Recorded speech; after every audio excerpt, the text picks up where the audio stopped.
how to transfer photos from iPhone to iPhone the most easiest way. Hi everyone, welcome back to our channel app guide. In this video I will guide you on how you can transfer photos from iPhone to iPhone in the most easiest way, so make sure to watch the video till the end. So as you can basically see, I have two iPhones. On my left hand side I have the latest iPhone 14 Pro Max, and on my right hand side I have the iPhone 13, the normal ones.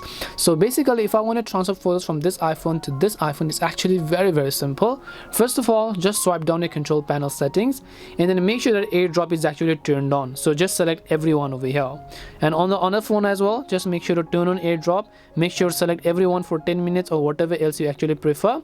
In this case I'll just select contacts only. If these are added contacts, it doesn't really matter. Now then, once you've done that, open the Photos app from where you want to send, right?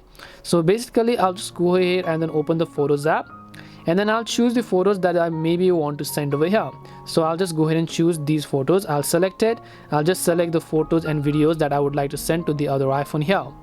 Then once I've done that, all I need to do is just tap on this share icon which you see right on my other iPhone. Then over here you'll find different options, but you want to click on AirDrop.